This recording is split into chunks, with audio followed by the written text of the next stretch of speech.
I love that he's not shy though, because I bet you anything, I bet ask one of you to come up, he'd be like, no, not gonna. Oh no, I'd come up.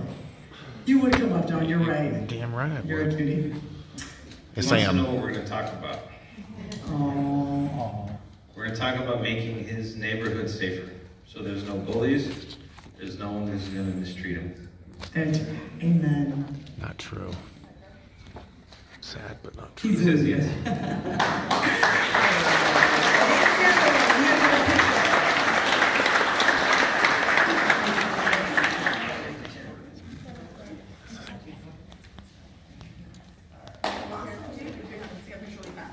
Way to go, dude. Yeah, you gotta help him out a little. Go ahead, go ahead.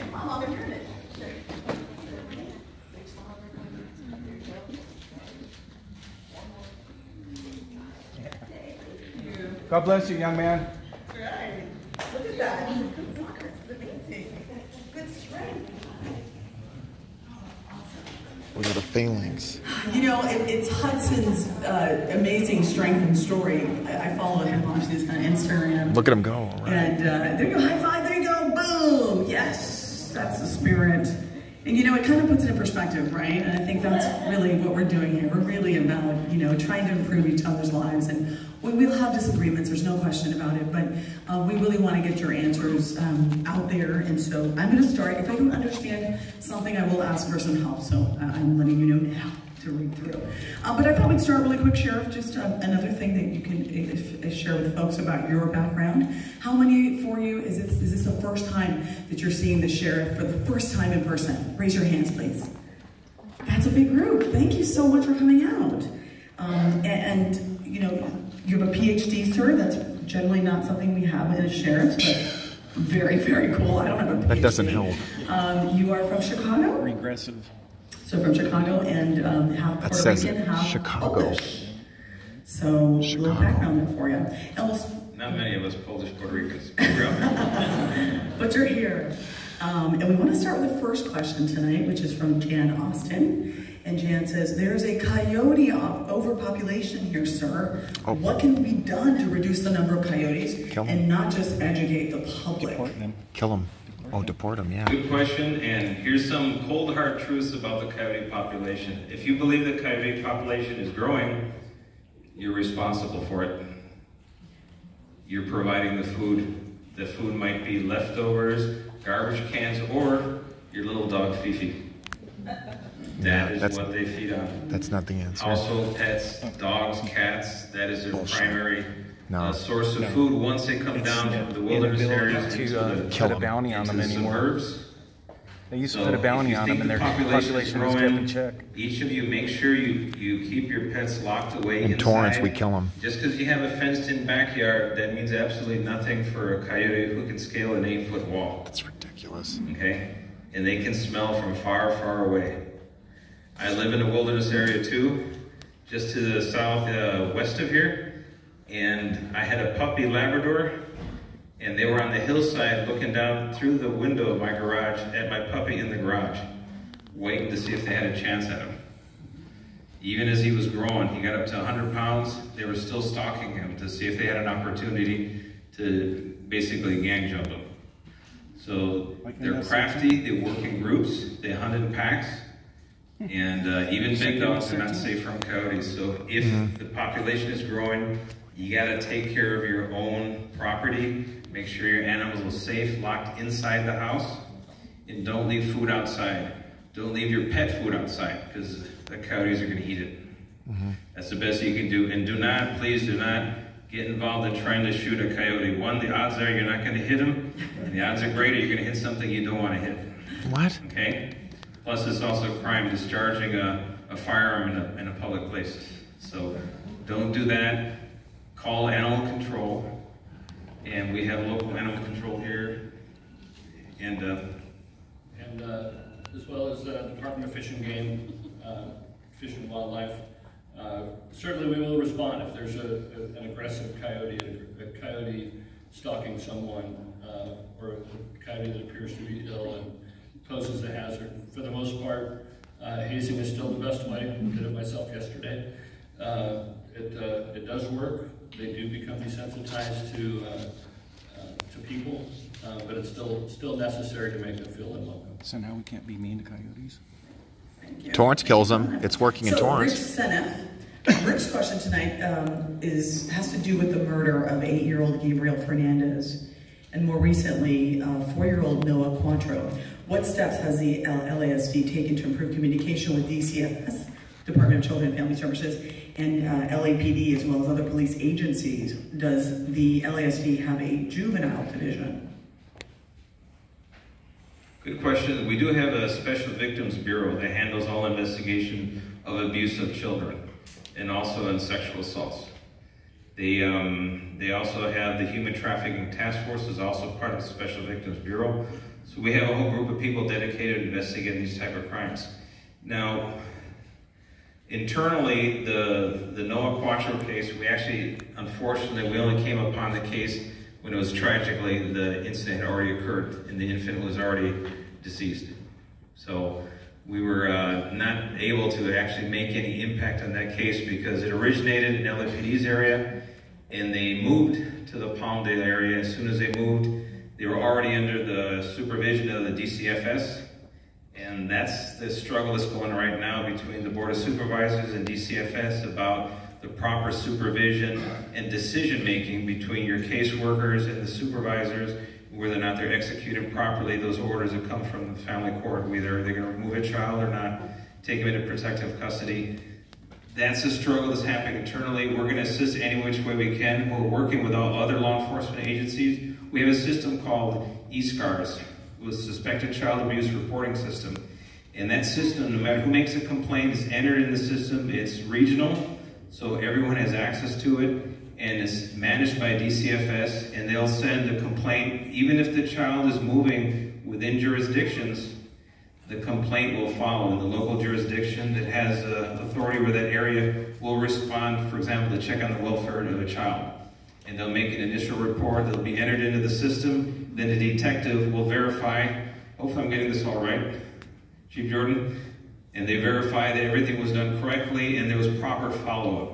What's happened tragically in the past was a lack of follow-up or a lack of communication between different agencies. And that's how the Adrian Fernandez case fell through the cracks. The same thing with, I believe, lawless. People were not talking to each other. They should have been talking to each other.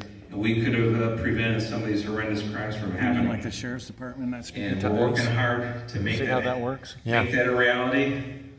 We're not there yet, but within our control, we've eliminated all the possibilities, all the loopholes where something can slip through the cracks.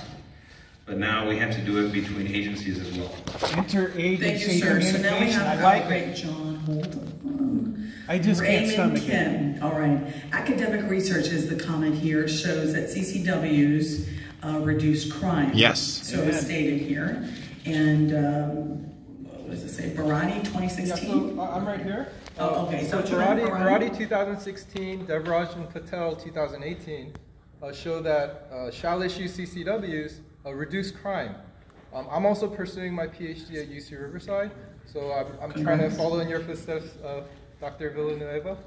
So I guess what you said was, in a previous video you said LA County is too dense and kind of too diverse to have CCWs, but the thing is Houston is actually just as dense as LA County and is more diverse than LA County, and 6 to 8% of adults have CCWs in Houston.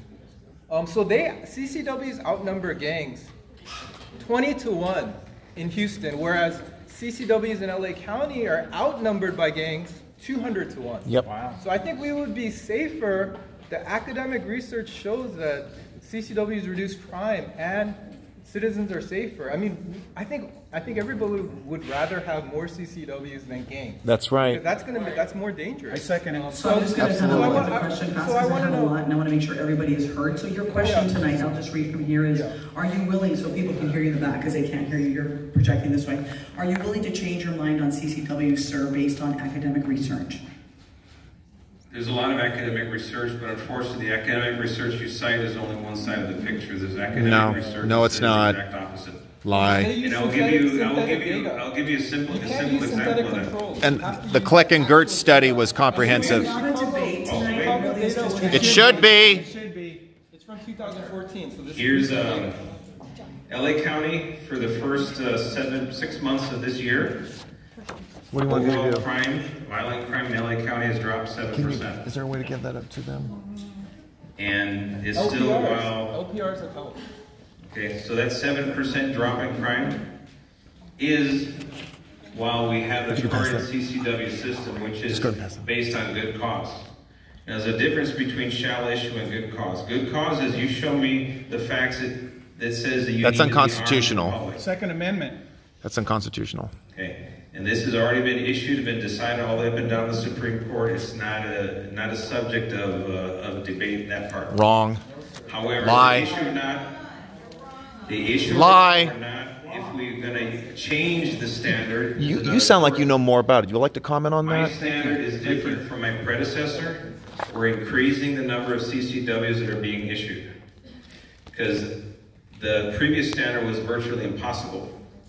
Now, if you have an occupation that by necessity, for example, you're a business Shall not owner, be infringed. you're doing late night deposits of your receipts of the evening, that's someone that probably needs a CCW permit. Probably. If you're doing a job which puts you in remote locations far from law enforcement services, that's another one that would be a possibility. Anywhere. All I'm asking for a CCW applicant is show me an individualized need. How many did you Not give out general last fear. year? Prop 47, Prop 57. Not general fear. Senate Bill 54. Amen. All right. How many did you give out last year? How many? Okay, so Thank you, sir. Thank you, sir, for answering my question, though. DC, I think they have more CCWs, don't they? Yeah, I mean, We have a lot of questions to address tonight. Please give us a chance to answer those questions as clearly as we can and give everybody a chance to be heard. Thank you. The issuance rate in LA County. Okay, so here is how we're going to proceed tonight. And that's outrageous. Make sure that I have to try to keep us going here tonight. It should be 15 minimum. That we started the show, or not the show. Yeah, we want him to thrive, but he's against people thriving. So, to Quan Taylor, this is your question. When will the Truth and Reconciliation Commission be enforced? How can I have my case reviewed by the panel? I'm ready to work, sir. Taylor. Very good question. I knew this was going to be a better one. Bianco. We're in the process love of Chad. hiring the personnel necessary to have the Truth and Reconciliation process up and running. We already have a component in the district attorney's office to review wrongful convictions, and we're going to be working our way through as they come, as the complaints arise. We're going to work our way through. We're addressing the issue on deputy-involved shootings. We've changed our approach totally. Another reason for me to have a We're gun. being far more transparent than we were in the past, and we're being mindful to be as transparent She's as right. we can legally be. They're hiring We domestic still have an violence abusers. obligation to, when we have deputy-involved shootings, we have to have the district attorney, the Justice System Integrity Division. Yeah, have the to same do their DA who job. convicted me If we for wanna sitting have at a city successful council meeting. Yeah, I trust Jackie. prosecution, You're a bad man, we sir. cannot harm that prosecution. You have an because we're opposing shooting ourselves viewpoint. You in the must be the foot. problem. And I was white. Oh my So, God. And a all brown these things city. are happening. We're definitely moving forward. We're taking a step away from And even the left past doesn't like practices, Jackie. which Nobody likes her. everything was shrouded in secrecy. Still is. We don't believe in that. We believe in the light of day. We say sunlight is the best disinfectant. We're starting that process already. That's why you saw, for the first time ever in the department, we released a video within 2 weeks of the deputy-involved shooting. We're doing 2 more that are coming up this week. We're going to release them. On our website for the Sheriff's Department, you're going to see all of the videos of every single deputy-involved shooting that we can release. We'll be putting them on the website. The only ones that we can't put up are the ones that we still haven't identified and contacted witnesses, and the investigators say, can't release that one yet, that's gonna harm prosecution, which is fine, that makes sense. So we're working forward, and we're being as transparent as we legally can be. We have some laws now that are impacting the way we do our job, which are good. 1421 is one. The other one about body cam videos. We now are in the process of obtaining the body cams. We have the authority to purchase them. We have the money set aside for body cams now. Now we're going through the lengthy request for proposals for the companies that have body cams. Everyone wants to get the Sheriff's Department contract, so we're working our way through that. The whole idea is once we have the body cams up and running, we're going to have a lot more information.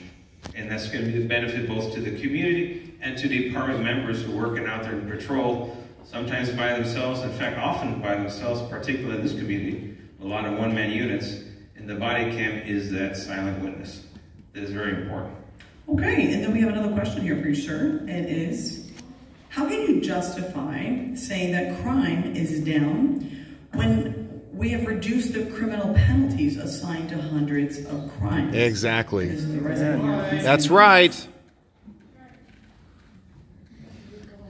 Especially if you're illegal. That's a good question. Yeah. And what we have to do is we have to go to the scorecard. The one you doctored? Violent crime.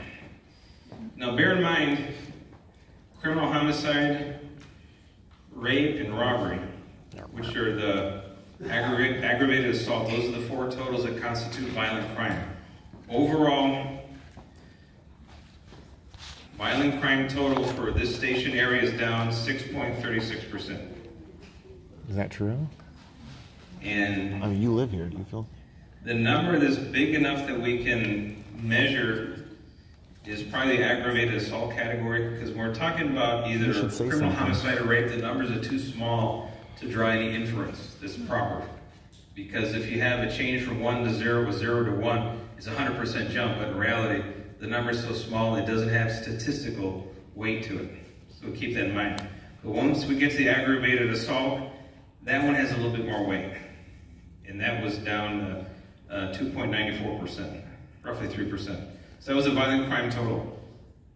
Burglary, down 27.59%.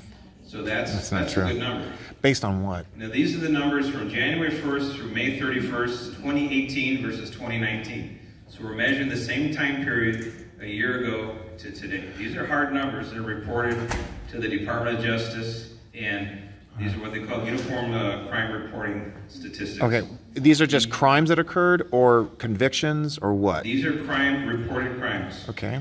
And Part 1 crimes total is an increase of 5.87%. Does that include all the MS-13 illegal alien body?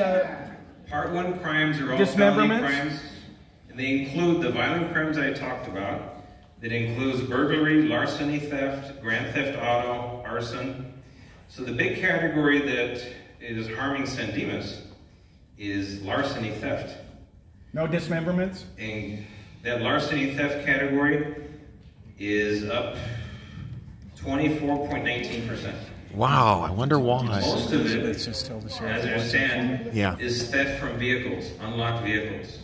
So we need to convince folks to keep their valuables in their houses. Oh, it's my fault. Keep their vehicles locked. Those 2 simple things would reduce probably the majority of these thefts from vehicles.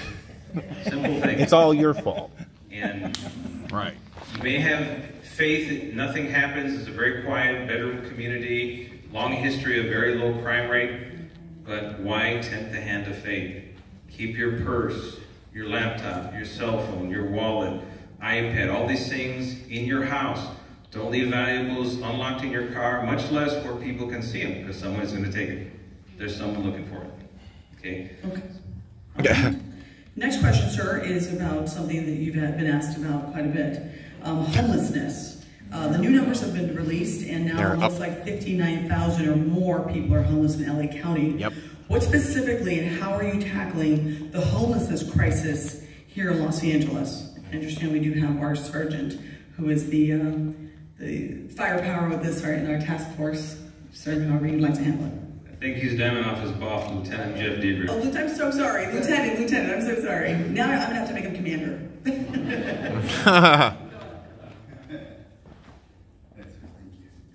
Hi, good evening. He was the As the sheriff said, I'm Lieutenant Jeff Diedrich. I run the sheriff's Homeless Outreach Services team. That's why. And the question pertained to what are we doing to combat homelessness, seeing that the numbers went up. One of the things that we recognize right off the bat is law enforcement is not the solution to homelessness. It never was, it never should have been, and it's not going to be now. Our team has unprecedented support from the sheriff. When he took office, we had 3 to 4 deputies. Now we have 14, and we're going to be growing even more. Our team basically is centralized out of Community Partnerships Bureau, and then here at East Division, you have 3 deputies from my team assigned here to East. We work with Sergeant Sines and the SAO team. Matter of fact, we were out in the field with them as late as yesterday, looking at a location where there have been some people who were homeless using a property that's causing some issues in the community. Yeah. So not only do we address it then, we go through the criminal abatement team, which is also housed in our bureau. But back to what our team is. Our team maintains a balance of public safety with the respect of human beings. So we can enforce the law, and we also connect people with services. And we do it to protect the community, to help those who are homeless connect, because arresting them and having them come out 8 hours later doesn't help you. It gave you an 8-hour break, but it didn't help in the past, and it doesn't help today. So our team is one of the only teams in the United States that has an outreach team embedded in our cars. So if you've heard of the Los Angeles Homeless Services Authority, they have an 8-person team assigned with us in our vehicles. And so in the past, if you called a deputy relating to homelessness, it was a conversation or jail. There were no medium. There's no other place to go. Now our outreach workers, who also include our Department of Mental Health people, our substance abuse counselors, our nurses, you name the condition, we have somebody that goes with us to address it. So in the short period of time that we have to answer that question, our team is deployed daily. We started with 4, now we're at 14. We're on many task forces throughout the county. But I'll be brief because I know there's some other questions coming. And Sheriff will be handling those as they come up. Yeah. But so I'll probably be speaking again later about an issue with Notice how he's weeding them out. But our team is also responsible for what's called the first responder homeless training. Because one of the things that we have to do is make sure that we are enforcing the law and staying within the parameters of the law. Not only county policies, state law, and federal law. Okay. And the blessing to how we have done it is we do not have federal oversight in how we police. As it relates to the homeless community, our policies, strategies, and the things that we employ are well within those laws, so we do not have those issues. And that's where you see, like other municipalities that have these large, out-of-control encampments, we don't have those currently. We do have some here and there, and as the next question that comes up, we'll address that. But our hands-on approach and having those deputies assigned here with Sergeant Sines and their team, and with the leadership of Captain Berg, and then the unprecedented leadership of Sheriff Villanueva, it doesn't take us 6 weeks to find out San Dimas has an issue. We find out 2 hours later after you've called the station, they call my team, we partner with them, and we deploy in the field. So that's a 2-hour version in about 4 minutes, and we'll address some other issues, I think, as they come up with your questions. So thank you. Thank you. Thank you. Chief. Thank you, Chief. Just going to keep promoting you at this point since I messed up on your title. Oh boy. All right, the next question, sir, is my opinion is, why, Mr. Villanueva, are you so opposed to transparency? Good question. I say not opposed whatsoever. Lie.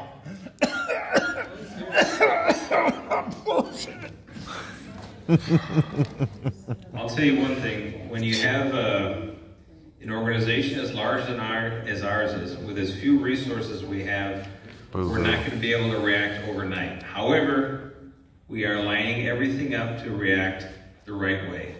We're creating on our website, we're going to put all of our information about jail violence, all our information about crime statistics for every station, about uses of force throughout the county, deputy-involved shootings, SB 1421. We're going to put all these things online. Obviously, we're setting up the system right now to make it as transparent as possible, so you're not going to depend on someone filtering through and deciding their spin on what you want to know. You're going to be able to pull it up yourself and make your own decision about the information. And, sir? I believe that was my question. It was one of many on the card. But in respect to the question about transparency, you're mentioning you're going to put up something about SB 1421 online. But according to the LA Times, as of the end of June, so about a month ago, you've only responded to one request by the LA Times to SB 1421, and even then, it was you only issued one report on one officer. It happened to be Officer Mandoyan. Now, with respect to Officer Mandoyan, there's another issue here going on with his rehire. Yes. Can we get to the one question, sir, only because we want to get everybody, you know, thank you. This is still on the transparency issue. Right. Why was there no communication, no explanation of why Officer Mandoyan was hired other than, oh, I just think that he didn't get due process. He received the due process. He was fired after the investigation into what occurred between him. Be like Alicia. Okay, we'll have him give you an answer right now. And he was harassing that woman. So your question, sir, I'm sorry, I'm going to take you to get the question. So your question is, why did you rehire or try to rehire Mandoyan? Is that the question? Okay. Here's I'll give you an example of what transparency is all about. We're right in the process of writing a rebuttal to the Inspector General's report on that case in particular. That was a 34-page report from the OIG with 1,000 pages of reference material, which is basically rehashing the county's position from 2 or 3 years ago. Is that correct? There are several issues, but yes, right. So what we're doing is we're going to do a rebuttal. We're going to issue it. It's going to be online, and we will definitely let the media have the entire thing. And once you see the entire case from point A, from start to finish, you'll understand the decision making. What you have is a very small snippet of the case, and you have people with an agenda driving that idea. When you see the entire case, you'll have a different perspective, and we're going to provide you that perspective. Now, we're going to do this for a lot of different cases. We're going to have them online. You'll be able to read it. You'll be able to decide for yourselves, and we'll actually show the evidence, all the evidence, which is the important thing about due process. And there's how's that? Daniel Warren. His death in Pasadena last month was ruled a homicide by the LA County coroner by LACSD.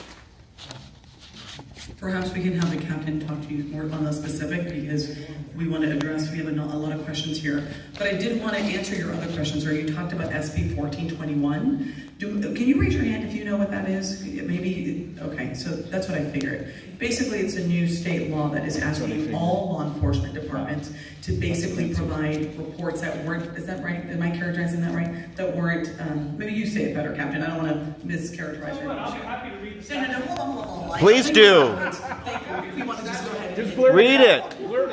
So let's be respectful here. We have little ones here. Respect us. Here we go. SB 1421 has to do with MS-13 doesn't find him. With law enforcement personnel records, and specifies what records must be produced. We're flipping the script on SB 1421 because we're not going to do it on demand. What qualifies, we're going to put it online. That's our goal. And this is important to know. When 1421 came into play on January 1st, we had literally 2 employees. That's all we had available. And then we got a request from the LA Times, which you cited. They wanted 500,000 emails. So 2 people for all of LA County Sheriff's Department, you're saying 2 employees that are responding to requests that come from all media outlets, right? Print, TV, blogs, anybody, anybody, right? So you're trying to get the Board of Supervisors to give you more money so you can get more people, because if they release information prematurely, or they should have, then the county can get sued and taxpayers are paying for it. Is that correct? That is correct. Okay. We made a request to the Board of Supervisors for increased funding to handle the deluge of requests, Public Records Act requests, behind 1421. And we'll get there. Everybody's going to get the material they need. That is our goal. Thank you, sir. So we're going to go on to more questions. Sure. Everybody from the community is heard. So there's a question here about home burglaries. Are you conducting extra patrols, directed patrols, and what are the special operations in the areas that you say are most affected? I don't know, Captain, since this is your. And essentially that's it. On a daily basis, we do look at every crime that occurs individually, but it's most important from a long-term perspective is identify burglary crews, identify date and time, and with the advent of so many people having video cameras, it does end up being a valuable tool for us, but video is not the end-all and to this. So a big component is getting our officers out there at the right time, and having officers in the field so that our response times are quicker, and directing those officers to areas where those crimes are most occurring. There's a big public education component to this. We definitely have to partner with our communities to get that information to us, and you know, it's becoming you know, not overused, but if you do see something, say something. That's a very important component to that. We really depend on people to be our eyes and ears out there. You know, that's a big component of our response. We got dozens of emails from people about specific problems and things going on in their neighborhoods. It's a treasure trove of things that people can give us specifics about criminals and people that are buying stolen property or selling stolen property. And those are, this outreach that we've done in this last year has helped us a lot with that. Okay, thank you. Thank you very much. There's also a question here about auto burglaries. There was a 12% increase in auto burglaries from 2018 to 2019. What kind of security, extra security is being put into place? Again, it goes back to when these things are happening. The vast majority of thefts from cars is happening overnight. We have redeployed some of our people from day and evening patrols so that they're out there later at night and even early in the morning. Our social media campaign, we have something over 20,000 followers in this area. And a big part of that is outreach and reminding people to lock their cars, remove their valuables, and that definitely has helped the trend of those types of thefts.